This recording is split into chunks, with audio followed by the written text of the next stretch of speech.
ज्योतीचा प्रकाश गेला, चाल जीवाची लागी. भीमा पाठी या जगात आता पायी उरलेला नाही. असे म्हणून दलित सारे रडू लागे धाई धाई. चैत्यभूमीच्या ठिकाणी अशी गंगे सवे नयनी वाही. असून कोटी पिले तरीही,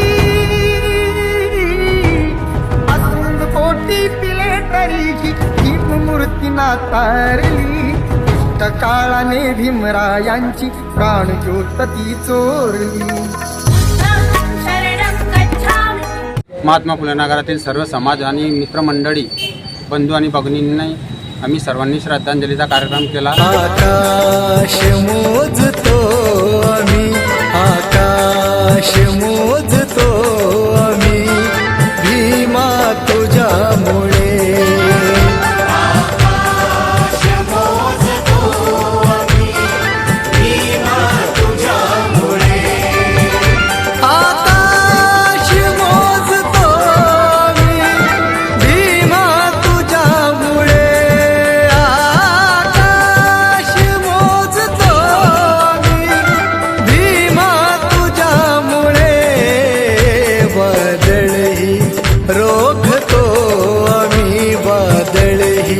रोखतो आम्ही भीमा तुझ्यामुळे. 8 डिसेंबर 1956 हे केवळ दलिताचाच नव्हे तर संपूर्ण भारतीयवासियांसाठी अतिशय मोठा दुःखाचा दिवस.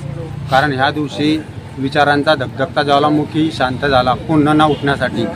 अशा महामानवास आम्ही संपूर्ण महात्मा फुले नगरातील सर्व समाज आणि मित्रमंडळी, बंधू आणि भगिनींनी आम्ही सर्वांनी श्रद्धांजलीचा कार्यक्रम केला. जय भीमनाम बुद्ध आहे. आज भारतीय घटनेचे शिल्पकार डॉक्टर बाबासाहेब आंबेडकर यांचा महापरिनिर्वाण दिवस 70वा. मी डॉक्टर बाबासाहेब आंबेडकरांना आपल्या सर्वांच्या वतीनं त्यांना आदरांजली श्रद्धांजली अर्पित करतो आणि माझे दुःखाचे जय भीम, जय बुद्ध, जय भारत. महामानव डॉक्टर बाबासाहेब आंबेडकर यांचा आज महापरिनिर्वाण दिन. 70 वर्षापूर्वी हे दैवत आपल्या सर्वांना सोडून गेलं. त्यांनी जगाच्या पाठीवर सर्वोत्कृष्ट असं संविधान लिहिलं आणि या 18 पगड जातीच्या देशात लोकशाहीचा एक धागा, मजबूत धागा निर्माण केला की ज्याच्या या धाग्यामुळे आपण सर्वजण आज एकत्र गुंफलं गेलेलो आहे. खरं म्हटलं जे आज प्रत्येक वेळी साधतो की आजचा दिवस हा सर्व आंबेडकरी यांनी त्या देशातील प्रत्येक नागरिकांसाठी दुःखाचा आहे. जगाच्या पाठीवर एखाद्या नेत्याला, एखाद्या महामानवाला 70 वर्ष आठवण ठेवावी आणि त्याच्या स्मरणार्थ एक दिवसाचा उपवास करावा, हे एकमेव उदाहरण जगाच्या पाठीवर आहे ते बाबासाहेब आंबेडकरांचं आहे. बाबासाहेब आंबेडकर आणखी काही वर्ष जगले असते तर निश्चितच या देशाचा आणखी कायापालट झालेला असता. परंतु देवाच्या मनात जे असतं ते होतं. अशा महामानवास डॉक्टर बाबासाहेब आंबेडकरांना मी माझ्यातर्फे विनम्र श्रद्धांजली अर्पण करतो आणि त्यांनी त्यांच्या पावलावर संपूर्ण देशवासियांनी चालावं, त्यांनी दिलेल्या कायद्याचा सन्मान करावा आणि त्यांनी दिलेल्या संविधानाचा सर्वांनीच अभिमान बाळगावा. 6 डिसेंबर 56 साली वेळ कशी ती हेरली. दुष्ट काळाने भीमरायांची प्राणज्योत ती चोरली.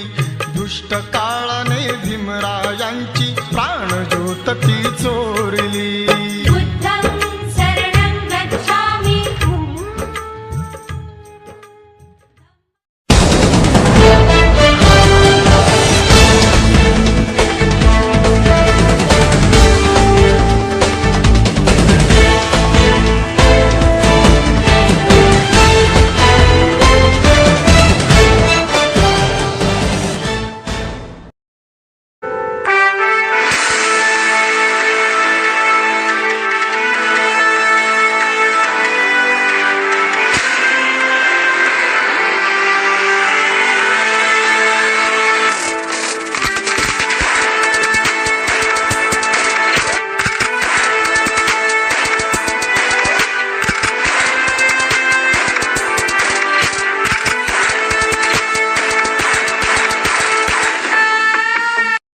Subscribe now and press the bell icon.